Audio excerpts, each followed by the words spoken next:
செய்திகள்ல பார்க்கிற ஒரு விஷயம். ஆழ்துளை கிணறுகள்ல மாட்டிக்கிற குழந்தைகள். இந்த குழந்தைகளை காப்பாற்ற தீயணைப்பு படை, காவல்துறைன்னு பல பேர் இணைஞ்சு செயல்பட்டாலும் பெரும்பாலும் தோல்விதான் கிடைக்குது. அதோட காப்பாற்றப்பட்ட மிகச்சில குழந்தைகள் மூச்சு திணறல், பயம்னு வாழ்க்கை முழுக்க பல கஷ்டங்களை அனுபவிக்க வேண்டியது இருக்கு. இதற்கு தேவை இந்த குழந்தைகளை சீக்கிரமா காப்பாற்ற முடிகிற ஒரு கண்டுபிடிப்பு. கோவை பிஎஸ்டி கல்லூரியை சேர்ந்த நவீனின் கண்டுபிடிப்பு எப்படிப்பட்டதுன்னு பார்க்கலாம். நாங்கள் ரீசெண்டாக ஒரு டிவைஸ் கண்டுபிடிச்சிருக்கோம். அது வந்து போர்வெல் சைல்ட் ரெஸ்கியூ ரோபோட். போர்வெல்குள்ளே குழந்தை விழுந்துருச்சுன்னா அது வெளியே எடுக்கிற மிஷின்.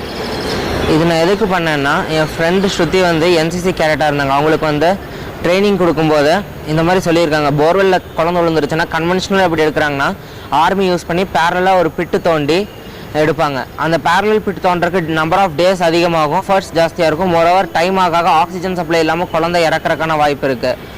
இந்த கஷ்டங்களை எல்லாம் ஓவர் கம் பண்ணுறதுக்கு தான் நாங்கள் இந்த ரோபோட் செஞ்சுருக்கோம். இந்த ரோபோட் யூஸ் பண்ணால் இதில் லைட்ஸ், கேமராலாம் இருக்குது. அந்த பொசிஷன் பார்த்து நம்ம குழந்தைய சில மணி நேரங்களே வெளியே தூக்க முடியும்.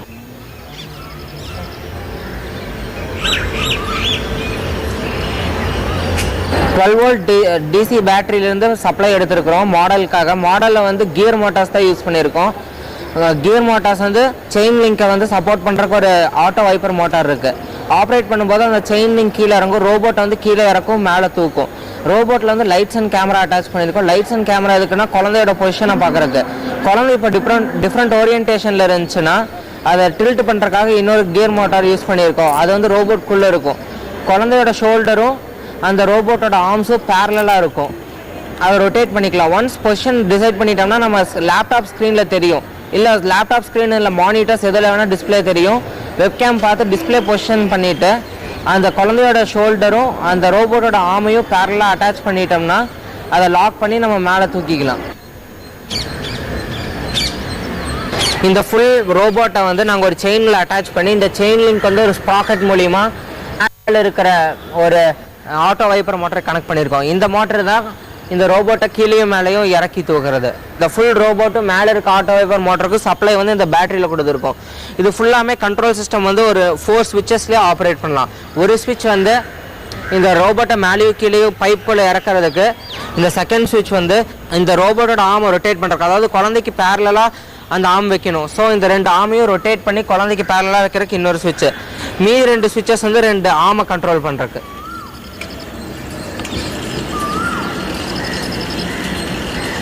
இதுக்கு முன்னாடி பண்ண டிவைசஸ் எல்லாம் ஒரு ராட் மாதிரி உள்ளே போய் அப்புறம் தான் குழந்தைய மேலே தூக்க முடியும். ஸோ குழந்தைக்கு டேமேஜும் இருக்கும். மோரோவர் டைட் பொசிஷனில் ராட் உள்ளே இன்சர்ட் பண்ண முடியுங்கிறது ஒரு டவுட் தான். சில டிவைசஸ் வெறும் டிடெக்ட் பண்ணிவிட்டு வெளியே வந்துடும். ஆனால் ரெஸ்கியூ மிஷின் எப்படி இருக்காது, ஜஸ்ட் பொசிஷனை மட்டும் டிடெக்ட் பண்ணும். மோரோவர் சில டிவைசஸ் வந்து இவ்வளோ லென்த்து போகுமான்னு லென்த்து போகிறது கன்ஃபர்மேஷன் கிடையாது. ஆனால் எங்கள் ரோபோட்டில் வந்து செயின் லென்த் தான் டிபெண்டன்ஸ். எவ்வளோ டெப்த்துக்குள்ளே இருக்கோ செயின் லென்த் இன்க்ரீஸ் பண்ண ரோபோட் எவ்வளோ லென்த் வேணால் உள்ளே போகும்.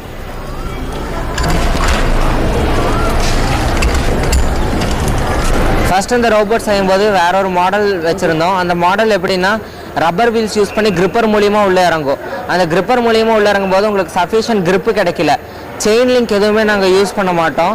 செயின் லிங்க் யூஸ் பண்ணாத போது சேஃப்டியும் இல்லை. அதனால தான் நாங்கள் இந்த மாடலுக்கு வந்தோம். இன்னொன்று வந்து இதில் வந்து ஸ்க்ரூ மெத்தடில் ஒர்க் ஆகிற ஆர்ம் யூஸ் பண்ணியிருக்கோம். ஃபஸ்ட்டு வந்து வார்ம் கியரும் ஸ்பர் கியரும் யூஸ் பண்ணி ஒர்க் ஆகிற மெக்கானிசம் யூஸ் பண்ணியிருந்தோம். பட் அது வந்து ஃபெயிலியர் ஆயிடுச்சு. அது சஃபிஷியன்ட் கிரிப் தரல. அதனால நாங்கள் ஸ்க்ரூ மெத்தடில் யூஸ் பண்ணுற மெக்கானிசம் யூஸ் பண்ணோம். ஃபஸ்ட்டு நியூமேட்டிக் சப்ளை யூஸ் பண்ணி ஆமையும் ரோபோட்டையும் ஒர்க் பண்ண வச்சோம். பட் நியூமேட்டிக் சப்ளை யூஸ் பண்ணோம்னா இப்போ ஒரு சின்ன லீக்கேஜ் டியூப்ல இருந்தாலும் அந்த குழந்தையோட ஆமை ரிலீஸ் பண்ணிடும், குழந்தை கீழே விழுகிறதுக்கு சான்ஸ் இருக்குது. ஸோ நாங்கள் எலக்ட்ரிக் சப்ளைக்கு ஸ்விட்ச் ஓவர் பண்ணிட்டோம். இது வந்து ஜஸ்ட் ஒரு மாடல் தான். ப்ராஜெக்ட்ல யூஸ் பண்ணிக்க வந்து ஆர்டினரி DC கியர் மோட்டார்ஸ் தான். பட் ஒரிஜினல் அப்ளிகேஷனில் யூஸ் பண்ணும்போது ஸ்பீட் வேரியபிள் பண்ணி யூஸ் பண்ணுற மாதிரி இருக்க சர்வோ மோட்டார்ஸ் யூஸ் பண்ணணும். அது போக டெம்பரேச்சர் சென்சார், ஆக்சிஜன் சப்ளை கொடுக்கணும் குழந்தைக்கு. அப்போ தான் குழந்தை உள்ளே இறக்காமல் இருக்கும். இது வந்து 15 kgs வரைக்கும் தான் வெயிட் தாங்கும். பட் ஒரிஜினலாக செய்யும்போது ஒரு 40 kgs வெயிட் தாங்குற அளவுக்கு சேஃப்டி மெஷர்ஸ்க்காக செய்யணும்.